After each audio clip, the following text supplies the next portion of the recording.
Hey class, welcome to COMM 313. This is going to be week number 3 for our course. Before we dive into our lectures for this week's PowerPoint, I would like to review the syllabus to kind of get an idea of what we have coming up for the following week. Alright, so this week we're going to review chapters 2 and 3. Keep in mind next week you will have quiz number 1, which is going to be chapters 1 through 3.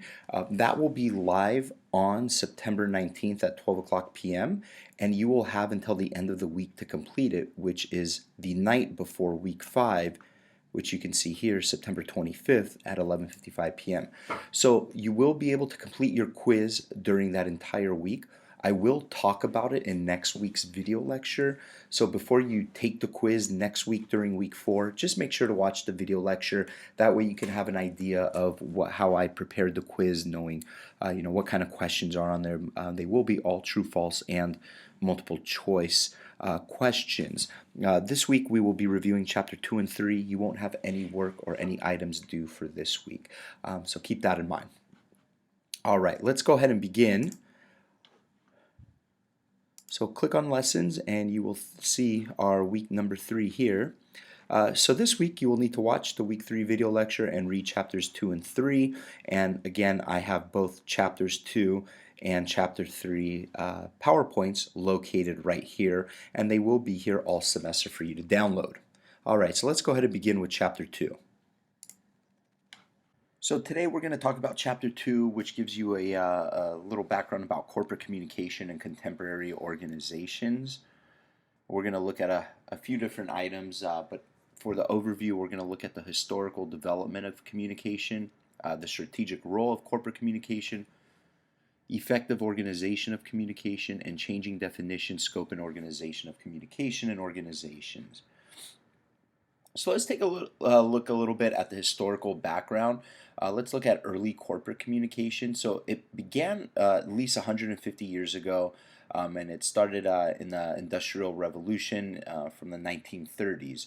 This was an era of mass production and consumption, where there was complex industrial firms which sought government support. So you had all these companies who needed to start communicating, whether it was with the public, stakeholders, whatever it may have been. And this is kind of where it really first began, because you had a lot of press, you had a lot of news in these days that where people wanted to start knowing information and whatnot. So now the corporations had to start communicating with the public as well.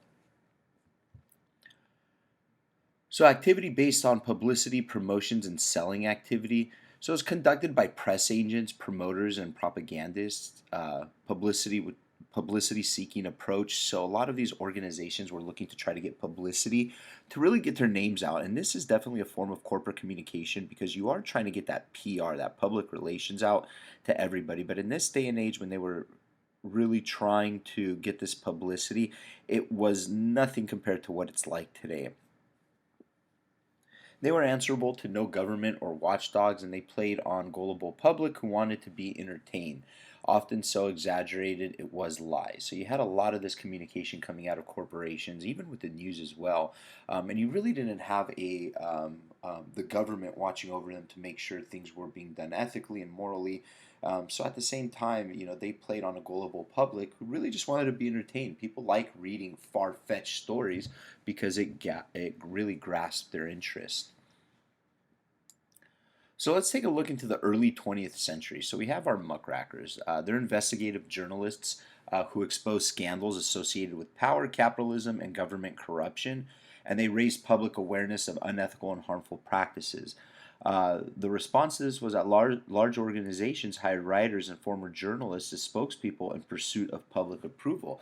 So you had these muckrakers who were pretty much calling out what people in the media, if they were lying, if there was some kind of scandal. And so what companies would do is they would hire these journalists because they would have already built their credibility with the public. So when you hire someone who has that credibility within the public, it's going to really help your organization get their message across by someone who is a trusted source. And of course, the market stabilized or declined at this time, and the response was that organizations hired advertising agents to promote products. So this is when you really first started seeing organizations hiring outside sources to promote a product or service to really help get it out there. So between the 1920 to 1930, you had economic reform in the U.S. and U.K. We're not going to spend too much time on this slide, but have a good idea how public relations and marketing emerged as two separate external communication disciplines. So they weren't together as one; they were separate as public relations and marketing in its own. And before 1980s, marketing and PR were considered distinct in their objectives and activities. Marketing dealt with markets, and public relations dealt with the public. Later, marketing and public relations began to develop as an integrated activity, using PR to launch products, and so on and so on. And then you have a couple links here from your book, from The Body Shop and Starbucks. So since the 1980s, PR marketing have started to be integrated, and it was pioneered with Kotler and Mindak, and the umbrella management function was really under its corporate communication. So this is kind of where you really started seeing PR and marketing being used together to help promote a product or a service. So marketing and public relations activities and their overlap. So if you look here with inside your book, you're going to see this example here. So it's kind of like what we talked about. You had marketing and PR separate. Then you had marketing and PR. They kind of integrated with one another. And then here in this one, you could see you have marketing and they discuss public relations in the marketing. Whereas here you have public relations and they discuss marketing within the public relations. So this is kind of when you're using PR to help promote a product or vice versa. And part E is marketing is equal to PR. They're going to be the same thing. So here's the models of the for the relationship between marketing and public relations. So you can see here we have marketing and here we have public relations. So marketing is C and public relations is D. You could see, you could see there we have marketing communications where you have a little bit more of marketing and then you have some public relations. And then when you have these two combined, you're going to see with F&A, you're going to have your advertising. And this is where we advertise products. So drivers for integration. So market and environment-based drivers. So stakeholder roles overlap now in marketing and corporate communications. You have internal communication is inseparable from external communication. So this demands for greater transparency. So what does this mean? Internal communication within an organization is usually when an organization is telling its employees or current board of directors what's going on in an organization, how are they doing. Well, now it's really from external communication, and it's to the point where the public, the external communication factor, wants to know what's going on internally. So this is why organizations now, you're going to see much greater transparency with what they're doing internally and how they're communicating internally as well. And you have your communication-based drivers.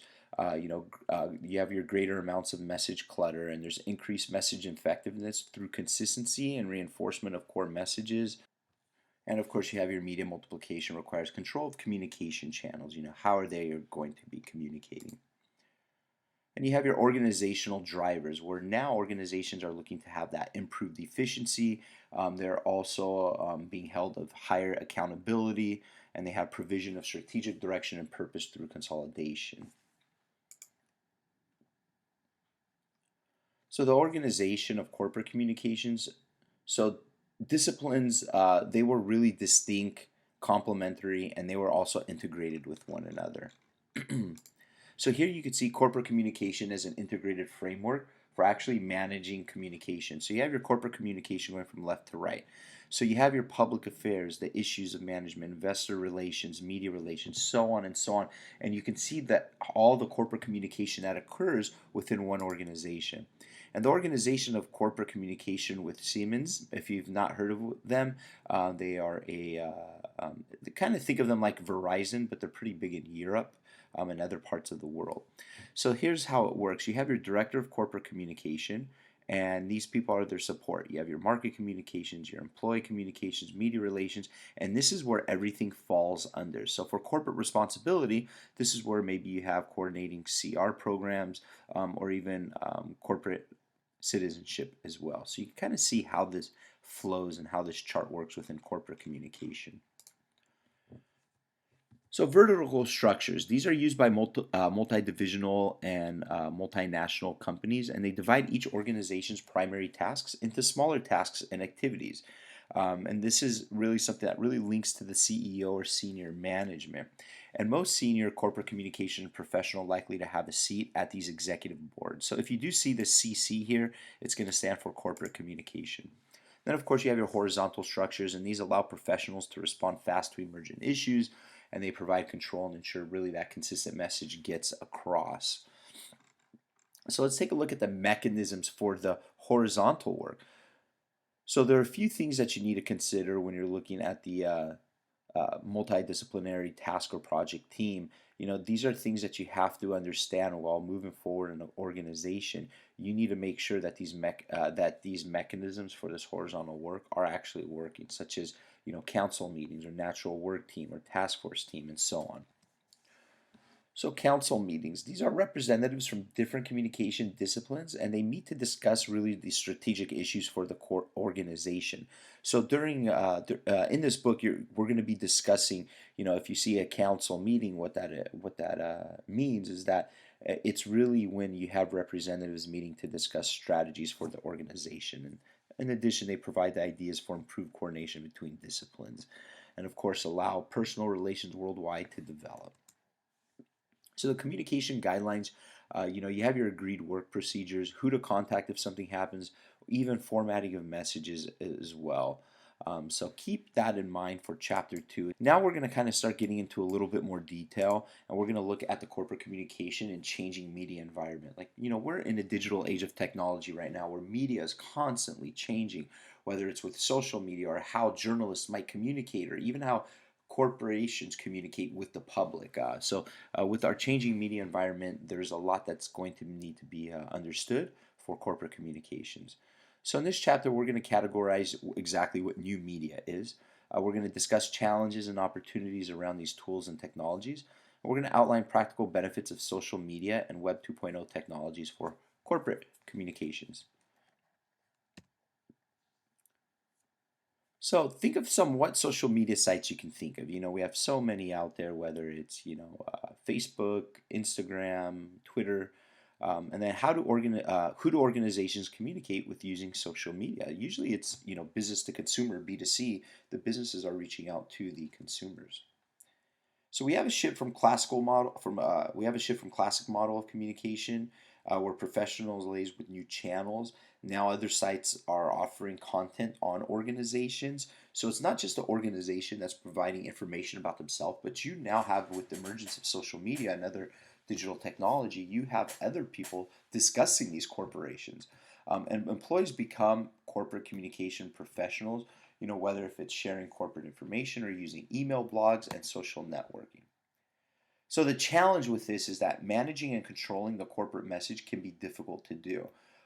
So you want to make sure that when you are in a corporation and you are dealing with communication, you want to make sure you control what kind of corporate message you're trying to get out, whether it's to internal or external stakeholders, which we will talk about in an upcoming chapter.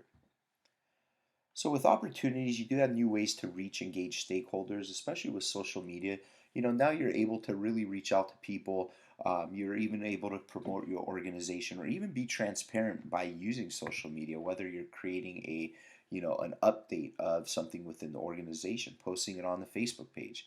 You can also have conversations with consumers, and you really adopt an authentic voice. People start seeing how transparent your organization is because you are communicating with so many people. If you're not familiar with Dollar Shave Club, let's go ahead and take a look at. I want to show you a good example. Dollar Shave Club is a great organization which utilizes social media for its benefit. So they actually talk to pretty much all of their customers. Whoever responds on their social media sites will really usually get a response. Let's see here.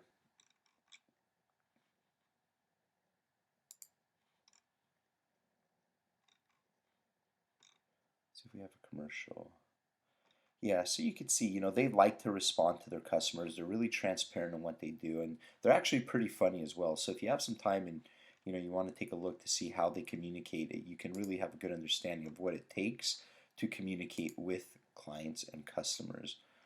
Here, not so much on this post, but you'll see that they do like to communicate, and even if you do send a message, they will usually respond to you right away.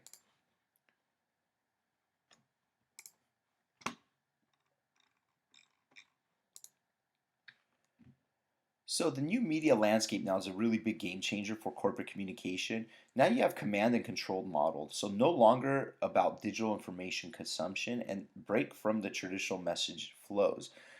So the way that this new media is landscape, there really isn't a structured way on how to communicate or what to do. It's really kind of all over the place in a sense where you're able to speak with whomever you want at any given time. So, social media causes changes for corporate communication professions, such as dialogue, news about organizations, or even stakeholder perceptions. You're building your brand on social media as well, so it's important to make sure that that brand you are building, you're really taking your stakeholders' perceptions in the way that you want them to really take it.